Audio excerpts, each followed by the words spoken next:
जी sir. जी sir, हो गया sir. चलें, परफेक्ट। मैं यहाँ से बस इसको रिपीट कर लेता हूँ। थैंक यू सिराज रिकॉर्डिंग के लिए।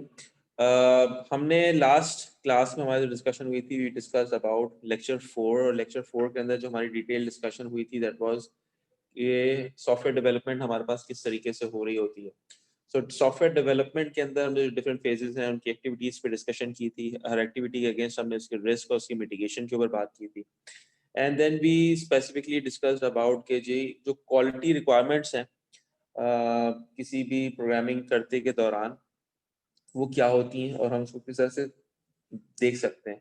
तो वी टॉक्ड अबाउट कि जी रिलायबिलिटी एक फैक्टर होता है, ठीक है। ऑफ कोर्स रिलायबिलिटी के अंदर हमारे पास बहुत सी थोड़ी दूसरी चीज़ें होती हैं। मिसाल के तौर पे मीन टाइम टू फेलियर है, रिपेयर का टाइम है, फेलियर के बिटवीन का टाइम है। इसी तरह से फेलियर अकरेंसेस कितनी ज़्यादा हैं, किस रेट से हो रही हैं, प्रोबेबिलिटी कितनी है किसी किस्म का फेलियर आने की, या अवेलेबिलिटी कितनी है। तो ये सारे फैक्टर्स जो हैं समराइज करे जाते हैं कि रिलायबिलिटी किसी भी सॉफ्टवेयर की किस तरीके से होती है। देन वी डिस्कस्ड अबाउट कि जी रोबस्टनेस कितनी है, कितनी एप्लीकेशन आपकी स्ट्रांग है, कितने उसके अंदर डिफेक्ट्स या एरर्स नहीं है, कितने मजबूत है वो application in terms of execution के पॉइंट ऑफ व्यू से। सो रोबस्टनेस के ऊपर हमारी डिस्कशन हुई थी। यूजिबिलिटी के ऊपर हमारी बहुत डिटेल से डिस्कशन हुई थी कि यूजिबिलिटी के लिए बड़ा आसान सी चीज़ है कि इट्स यूज और उसकी एबिलिटी, कि हम किसी भी चीज़ को कितने अच्छे तरीके से यूज कर सकते हैं, कितनी आसानी के साथ यूज कर सकते हैं। हमने इसके अंदर बहुत सारी डिस्कशंस की थी, हमने बैंकिंग एप्लीकेशंस डिस्कस की थी, हमने इसके अंदर जो है इजी पैसा की जो मोबाइल ऐप है हमने उसकी डिस्कशन भी की थी, और उसकी कंपैरिजन भी किया था कि जो दूसरे बैंक्स हैं जो कन्वेंशनल बैंकिंग है वहाँ पर वो किस तरीके से इसको मैनेज करते हैं, उनकी यूजिबिलिटी कम है और इजी पैसा की एप्लीकेशन की यूजिबिलिटी बहुत ज़्यादा है।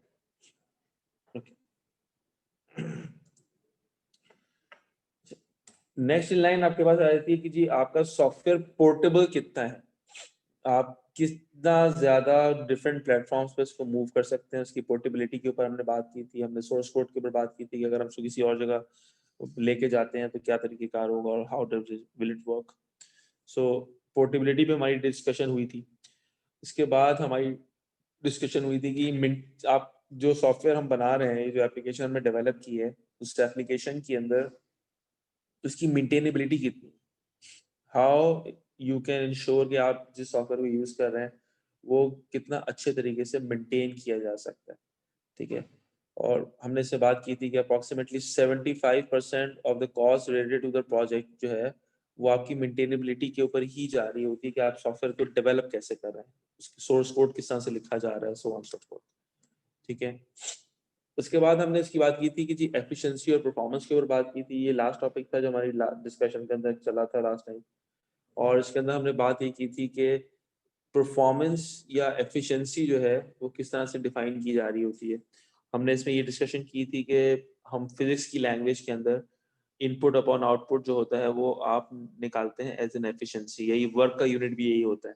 सो आप अगर किसी सिस्टम की बात करते हैं तो वो सिस्टम कितना ज़्यादा एफिशिएंट है, उसकी परफॉर्मेंस कितनी अच्छी है। सो मेमोरी लीक्स नहीं है, इस तरह के सारे मामला जो हैं, बैंडविड्थ को किस तरह से, नेटवर्क की बैंडविड्थ को किस तरह से इस्तेमाल कर रहा है, ह्यूमन इंटरवेंशन इसके अंदर किस तरीके से हो रही है, इसके अलावा स्पीड जो है रिसोर्सेज की वो किस तरह से मैनेज हो रही है, उसकी स्पीड ऑफ हार्डवेयर के अंदर बाकी सारी ऑप्टिमाइजेशन कहाँ पे हो रही है। ये सारी चीज़ें मिल मिला के हम लोग बात करते हैं एफिशिएंसी और परफॉर्मेंस की। अच्छा, इसके आगे हमने जो अगली चीज भी बात की थी वो ये थी कि reliability of a source code क्या होगा। ये हमने आज डिस्कशन करनी है, लास्ट सेक्शन के अंदर हमारे पास टाइम ऊपर हो गया था तो हम लोग मूव ऑन हो गए थे। So readability of a source code, ठीक है। In a computer programming readability refers to a ease with which a human reader can comprehend the purpose, control flow, operations of a source code. It affects the aspects of a quality elements described earlier, including the portability, usability, and most importantly, the maintainability. Next para, readability is important because programmers spend the majority of their time reading, trying to understand and modifying the existing source code rather than writing the new source code. Yeah, unreadable code often leads to bugs या inefficiency, the duplication of code उसके अंदर आ जाता है जिसकी वजह से आपकी performance, memory leakages इस तरह के मामला शुरू हो जाते हैं. The study found that a few readability transformation made the source code shorter and drastically reduced the time to understand it. अच्छा, आजकल हमारे साथ बहुत सारे डेवलपर्स भी हैं मौजूद ग्रुप के अंदर. सो एक चीज बहुत कॉमन है, वो कॉमन चीज ये है कि आपके पास बने बनाए सोर्स कोड के स्निपेट्स अवेलेबल होते हैं इंटरनेट के ऊपर, और आप अपने लिए जो एक छोटी सी फंक्शनैलिटी लिखना चाह रहे हैं, फंक्शनैलिटी हो सकता है किसी ब्लॉक के ऊपर आपको उसका कोड मिल जाए या इस तरह की किसी जगह से आपको चीज अवेलेबल हो जाए. हम आजकल चूंकि इंफॉर्मेशन एज के अंदर हैं, तो इंफॉर्मेशन एज में बहुत सारे लोग अपनी बहुत सारी इंफॉर्मेशन शेयर कर रहे होते हैं, so which is a good thing. लेकिन वो गुड सिर्फ उसी सूरत में है कि वो जो कोड आपके पास आ रहा है उसका आउटपुट भले से कितना ही अच्छा क्यों ना हो, आपको उसको अपने सॉफ्टवेयर के हिसाब से, अपने कोड की जो बाकी लाइब्रेरीज और दूसरी चीजें हैं उसके हिसाब से उसको वर्केबल बनाना होता है, उसको लिंक करना होता है सारी चीजों के साथ. So keeping that in mind, आप ये चीज करें या ना माने, आपका बहुत सारा सोर्स कोड अब आजकल के दौर में हमें अवेलेबल होता है और हम किसी और का कोड होता है जिसको इस्तेमाल कर रहे होते हैं, या अपने ही कोड समझ लें अगर हम अपने कोड को दोबारा से रीयूज कर रहे हैं. लेकिन कुछ अरसे के बाद जब हम इसको यूज कर रहे होते हैं तो हमारे दिमाग से उसकी जो फ्रेशनेस होती है वो खत्म हो चुकी होती है, हमें फिर से उसको दोबारा से पढ़ना पड़ता है, समझना पड़ता है. So readability of a source code is, जितना एक प्रोग्रामर इस चीज को समझ सकता है उतना मेरे ख्याल से कोई और इसको अंडरस्टैंड नहीं कर पाएगा. सो following a consistent programming style often helps readability. However, readability is more than just a programming style. Many factors having a little or nothing to do with the ability to the computer to efficient compile and execute the code contribute to reliability. इसके अंदर white space आ जाती हैं, different trending styles आ जाते हैं, इसके बाद आप comments इसमें ऐड कर रहे होते हैं, कोड को डिकम्पोज कर रहे होते हैं. बहुत सारा कोड, जैसे अगर आप लोगों ने सी लैंग्वेज में काम किया होगा जो आपके ऑब्जेक्ट ओरिएंटेड प्रोग्रामिंग में नहीं आती हैं, लेकिन अगर आप सी लैंग्वेज में काम कर रहे हैं, जीडब्ल्यू बेसिक में काम कर रहे हैं, तो आपका सारा सोर्स कोड एक ही जगह लिखा हुआ रखा हुआ है. सही है, आपने उसको डिकम्पोज नहीं किया हो, तो जितना ज्यादा आपका कोड डिकम्पोज होगा उतने छोटे छोटे पोर्शंस में होगा और उतना आपके लिए समझना, उसको मैनेज करना उतना ज्यादा आसान हो जाता है. अच्छा, एक चीज जिसके बारे में हम लोग अमूमन मिस्टेक कर जाते हैं या उसको ज्यादा अहमियत नहीं दे रहे होते हैं, वो होती है नेमिंग कन्वेंशंस. बहुत सारे लोग अपनी नेमिंग कन्वेंशंस के ऊपर बहुत स्पेसिफिक होते हैं और बहुत स्पेसिफिक तरीके से उसको लेके चल रहे होते हैं कि जी अगर उन्हें किसी एक स्पेसिफिक उसके अंदर डाला है कोड तो वो किस तरह से होगा, उसका बैकग्राउंड क्या है, उसकी कनेक्टिविटी क्या है, उसका मॉड्यूल कौन सा है, कौन सी लाइब्रेरी में उस वेरिएबल को डिक्लेयर किया गया था, and so on. So naming convention is also something which actually helps you increase the readability of a source code. कोई भी आपका सोर्स कोड पढ़ रहा है या आप किसी और का सोर्स कोड पढ़ रहे हैं, तो अगर उसमें नेमिंग कन्वेंशंस में किसी किस्म की मुमासलियत मौजूद है या कोई यकसानियत मौजूद है उसके अंदर, तो उस पॉइंट ऑफ व्यू से अगर देखा जाए तो वो कोड निस्बतन समझना आसान होगा कंपेयर टू किसी और कोड के. So that is for the readability of a source code. मुझे सवाल आप लोगों से ये है, like all the other times, वो ये है कि जी रीडेबिलिटी इंक्रीज करके मुझे कितनी नफलों का सवाब है, क्या फायदा मुझे हासिल होगा किसी भी सोर्स कोड में रीडेबिलिटी बढ़ाने का, और उससे एसोसिएटेड रिस्क क्या हो सकते हैं.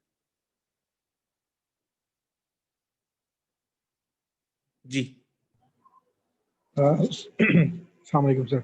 सर रीडेबिलिटी इंक्रीज करने से सर हमारे पास ये होगा कि हमारी जो जैसे आपने लास्ट टाइम एग्जांपल दी थी कि जो एक कोई डेवलपर थे जिन्होंने कुछ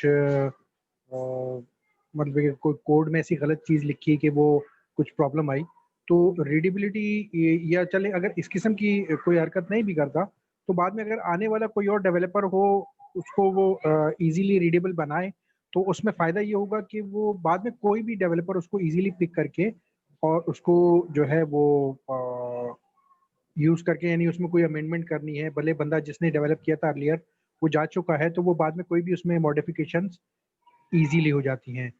तो इस हिसाब से ये मतलब कि हमारे पास एक वो होता है, लेकिन वाइस वर्सा हमारे पास एक प्रॉब्लम और भी होती है, क्योंकि अमूमन जो हम कुछ इस किस्म की लाइब्रेरीज जो बहुत सी साइट्स देती हैं, जैसे आजकल जेसन वगैरह के हवाले से या जावा स्क्रिप्टिंग के हवाले से, तो वो इतना रीडेबल कोड को नहीं रखते, या आपको अगर कोई ऐसी जेएस फाइल मिलती है तो वो उसमें वो नेमिंग कन्वेंशन या इन चीज़ों का ख्याल नहीं रखते। वो इसलिए करते हैं कि या अमूमन जो प्रोग्रामर्स करते हैं इस किस्म के काम के, वो रीडेबिलिटी इतनी इजी ना हो ताकि उनकी लॉजिक्स को कोई और समझ ना सके। अगर उसको कोई मिस यूज़ करना चाहे तो वो उसको इजीली उसको रीड करके और उसको मिस यूज़ ना कर सके। बिल्कुल ठीक है। अच्छा, अब मेरा सवाल इसके ऊपर ये है कि रीडेबिलिटी अगर कोड के अंदर कम है, ठीक है, if your code is less readable, तो उस सूरत के अंदर आपको क्या लगता है कि क्या पॉसिबल रिस्क्स हैं जो कि अगर हो सकते सर फर्दर मॉडिफिकेशंस जो भी होंगी वो टाइम टेकिंग होंगी, उसको पहले समझने में टाइम लगेगा और फिर उसमें कुछ अगर हम मॉडिफिकेशन करना चाहें तो फिर वो होगी, वो हो सकेगी पॉसिबल। और कोई इस चीज में ऐड कर सकते हैं कोई बात?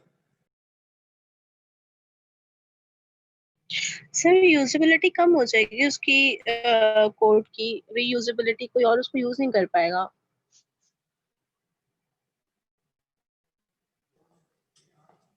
ओके, मिसअंडरस्टैंडिंग का एक फैक्टर भी ऐड हो सकता है उसके अंदर, व्हाट डू यू थिंक?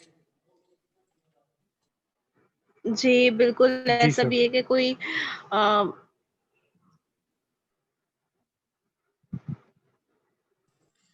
क्योंकि अगर आपकी रीडेबिलिटी खराब होती है, मिसाल के तौर पे अभी आपको स्क्रीन के ऊपर एक इमेज नजर आ रही है जो मैंने शेयर की हुई है, ठीक है। अब यही इमेज जो है अगर ब्लर हो या सही तरीके से ना लिखी हो या बहुत क्लटर्ड किस्म की इंफॉर्मेशन इसके ऊपर लिखी हो और आपसे कहा जाए कि आपने इसको जल्दी से पढ़ना है और जल्दी से पढ़ने के बाद इसके ऊपर आपसे मैं क्विज लेने जा रहा हूँ, ठीक है, तो आप जल्दी जल्दी में हो सकता है कि इसकी वो अंडरस्टैंडिंग शायद डेवलप ना कर पाए जो उसके लिखने वाले ने इसके अंदर इनबिल्ट की थी। तो ये भी एक एलिमेंट हो सकता है जिसकी वजह से अगर रीडेबिलिटी आपकी कम है तो रीडेबिलिटी की वजह से आपको ये इशू आ सकता है। ओके, इसकी रेक्टिफिकेशन किस तरह से की जा सकती है? हाउ यू थिंक कि हम इस रिस्क को रेक्टिफाई कर सकते हैं, मिटिगेट कर सकते हैं? क्या क्या तरीका होगा आपके साथ? सब पीयर रिव्यूज मेरे ख्याल इसके लिए बेस्ट वो हो सकता है ऑप्शन, इस रिस्क को मिटिगेट करने के लिए। ओके, यानी आप ये कह रहे हैं कि एक शख्स ने अपने हिसाब से कोड लिखा, उसके अंदर उस अपने हिसाब से रीडेबिलिटी को इंश्योर किया और किसी और साथी डेवलपर ने उसके साथ बैठ के आपको, तो साथ बैठ के जो है उसको देख लिया कि हाँ यार ये हमारे काम का हो भी रहा है कि नहीं हो रहा, या उसकी समझ में आ रहा है कि नहीं आ रहा, और कहीं कंफ्यूजन आ रही है तो फिर उसको दोबारा से रेक्टिफाई करा लिया, ये कहना चाह रहे हैं आप? जी सर। ठीक है। कोई और इसमें कोई बात ऐड करना चाहेगा कि इस रिस्क को कैसे कवर कर सकते हैं?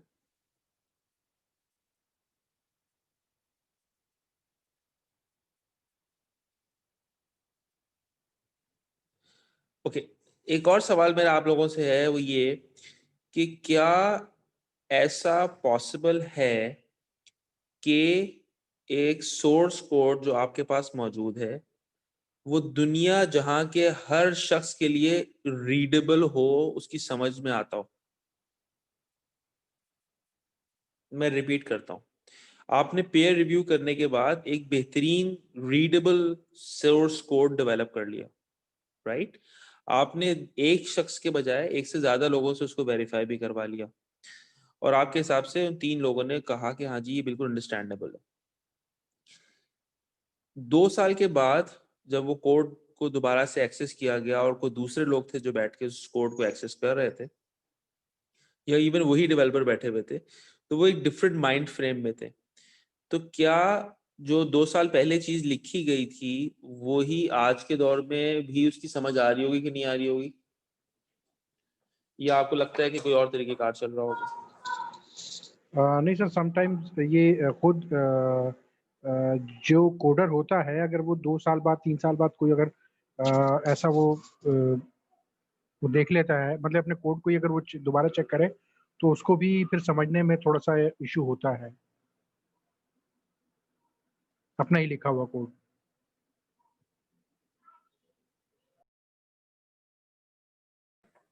ठीक है, अच्छा आगे बढ़ते हैं। सर इसमें एक चीज़ मैं और ऐड करना चाहूँगा सर, इसमें हमारे पास असल में जो पीयर रिव्यूज़ हैं, इनमें मुख्तलिफ हमारे पास वो होते हैं, मेथड्स होते हैं। लाइक हमारे पास एक ad hoc reviews, peer desk check, और इसमें हमारे पास पीयर डेस्क चेक, और सर हमारे पास इसमें एक होता है walk throughs. Sir walk through में ये होता है कि जो कोडर या जिसने वो प्रोग्राम लिखा है, वो खुद उसको डिस्क्राइब नहीं कर रहा होता। उसमें ये होता है कि वो एक कोई भी जो टीम बनती है, उसमें से किसी एक बंदे को नॉमिनेट किया जाता है। वो उस कोड को रीड करके और सबके सामने एक्सप्लेन करता है टू मेक श्योर कि जो उस बंदे ने लिखा है कोड हो सकता है वो, या कोई और आर्टिफैक्ट हो सकता है, लाइक कोई केस, टेस्ट केस वगैरह, या कुछ ऐसी चीज़ हो सकती है, ताकि वो जब बाकी जो मीटिंग के मेंबर्स हैं उन सबको वो एक्सप्लेन कर सके, और वो इजीली उसको पढ़ के और वो सबको अगर एक्सप्लेन कर सकेगा, जो कि कोई थर्ड पर्सन होगा जिसने वो कोड नहीं किया होगा, तो इसका मतलब है कि बाद में उस कोड को हम कभी भी खोल के कोई भी बंदा पढ़ेगा तो उसकी रीडेबिलिटी जो है वो आसान होगी। बिल्कुल ठीक है। अच्छा, मैंने एक सवाल पूछा था आपसे, वो सवाल मैंने ये पूछा था कि क्या मैं एक 100% रीडेबल सेट ऑफ कोड बना सकता हूँ कभी भी, या कोई भी बना सकता है?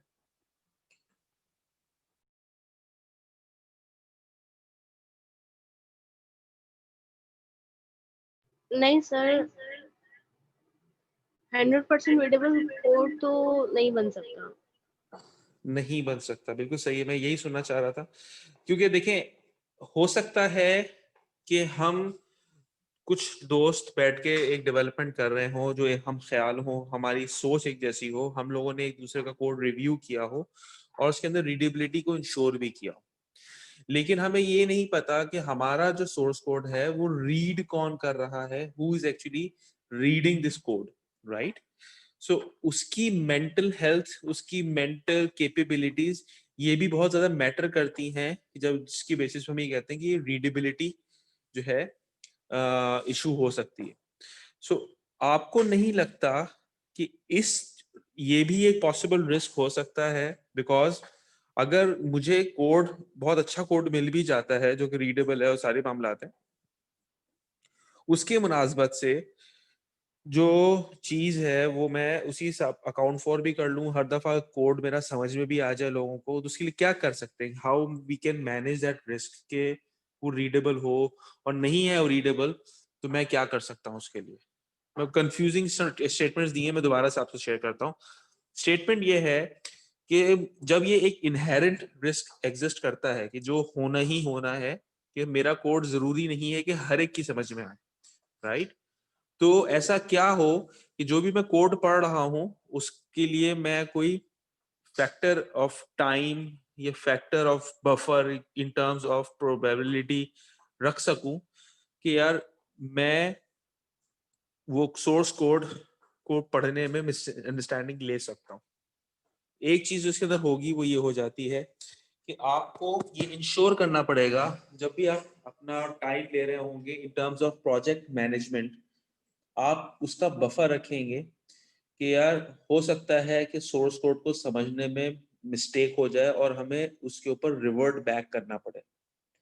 सो हमेशा जब भी आप किसी कोड को रीयूज कर रहे होंगे तो एक इनहेरेंट रिस्क आपके पास रीडेबिलिटी का या अंडरस्टैंडेबिलिटी का जरूर रहेगा, नो मैटर आप कितने ही अच्छे डेवलपर का कोड यूज कर रहे हैं, right?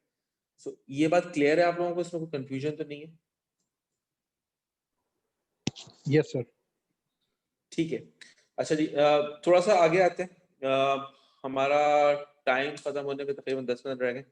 So let's take forward, अभी अगले सेशन से पहले की बात कर रहा हूँ। अच्छा, एल्गोरिथम कॉम्प्लेक्सिटी के बारे में हम बचपन से सुनते चले आ रहे हैं, जब से हमने प्रोग्रामिंग स्टार्ट की है, स्पेशली जब से ऑब्जेक्ट ओरिएंटेड प्रोग्रामिंग के अंदर हाथ रखा है, और उस वक्त से जो है हम एल्गोरिथम्स और एल्गोरिथम की प्रोग्रामिंग, उसकी कॉम्प्लेक्सिटीज और उन सब चीज़ों को देखते चले आ रहे थे। आप लोगों ने जो ग्रेजुएशंस हैं या इवन मास्टर्स लेवल के ऊपर भी आप लोगों ने जो चीज़ कुछ सब्जेक्ट ज़रूर पढ़े होंगे इसके अंदर, जिसके अंदर आप डिफरेंट एल्गोरिथम्स या सर्च इंजन या सर्च मैकेनिज्म्स के ऊपर बात कर रहे होते हैं और उसकी कॉम्प्लेक्सिटी निकाल रहे होते हैं। सो एल्गोरिथम की कॉम्प्लेक्सिटी जो है वो आपकी परफॉर्मेंस और आपके आउटपुट पे इफेक्ट करती है और अनफॉर्चुनेटली नेगेटिव इम्पैक्ट करती है। ओके, इसको थोड़ा सा पढ़ लेते हैं, उसके बाद फिर डिस्कशन करते हैं। The engineering practice of a computer programming are both largely concerned with discovering the implementation of most efficient algorithms for a given class of problem. For this purpose, algorithms are classified into orders using so-called big O notations, which express the resource use such as execution time or memory consumption in terms of the size of an input.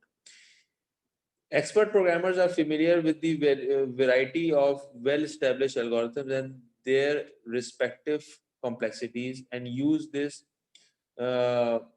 knowledge to choose algorithms that are best suited to these circumstances. Algorithm complexity is a measure of how long an algorithm would take to complete given an input of a size n. If an algorithm has to scale, it should compute the result within a finite and practical time bound, even the large values of n. For the reason complexity is calculated asymptotically and n is approximately infinite. So, मुझे ये बताइए, अगर आपका algorithm बहुत ज़्यादा time लेगा तो of course आपका जो सॉफ्टवेयर है उसकी एफिशिएंसी पे इफेक्ट पड़ेगा। ठीक है, ये बात तो अनसेड है, ये बात हमें समझ में भी आती है, हम इस लाइन से मौजूद हैं तो इसलिए वजह से हम इस बात को अनक्लेम्ड तरीके से अंडरस्टैंड कर सकते हैं। आर्ग्यूमेंट मेरा ये है कि इससे रिलेटेड, इससे एसोसिएटेड रिस्क कौन कौन से अकर हो सकते हैं? What kind of risk that you foresee when you talk about algorithm complexity?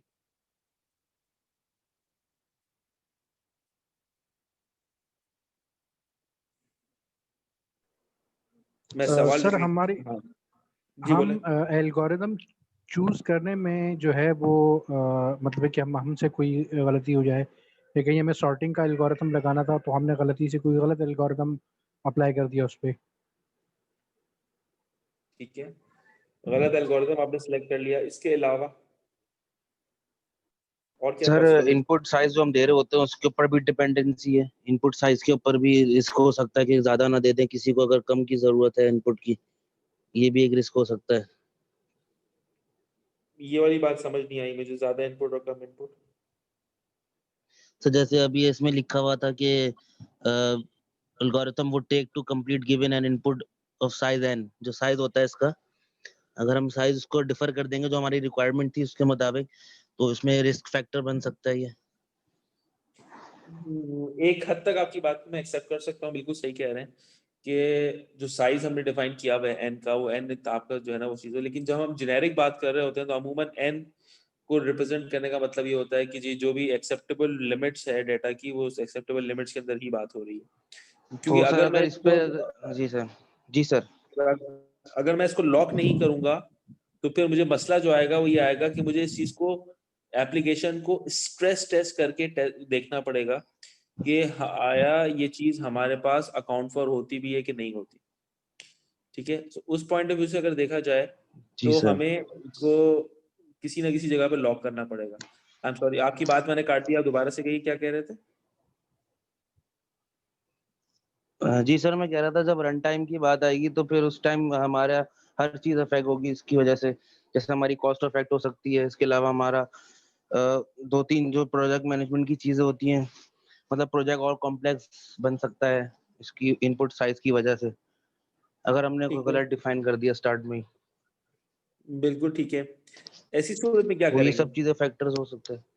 ये आपने जो रिस्क बताया है कि हमारे पास n का नंबर बहुत बड़ा हो जाएगा तो प्रॉब्लम हो सकती है, तो इसके लिए क्या कर सकते हैं? How we can do that, how what, इसको मिटिगेट कैसे कर सकते हैं? सर इसके लिए प्री प्लानिंग करनी पड़ेगी पहले तो हर चीज की, कि कौन सी चीज के लिए कौन सा साइज मतलब डिफर कर सकता है, तो ये सारी प्री प्लान चीजें होंगी पहले। नहीं, यकीनन होगी। मेरा सवाल उस पे ये है कि जी आप इस रिस्क को, जो आपने एक रिस्क आपने आइडेंटिफाई किया ना कि यार मेरे पास एक एल्गोरिथम है, उस एल्गोरिथम की एक रेंज है, मिसाल के तौर पे उसके अंदर 10 लेटर्स का एक इनपुट जा सकता है, एग्जाम्पल के तौर पे कह रहा हूँ, ठीक है? तो वो 10 लेटर्स का इनपुट वो मैनेज कर लेगा, लेकिन जहां पे ये इनपुट डबल हो जाए, 20 हो जाएगा, वहां पे उसका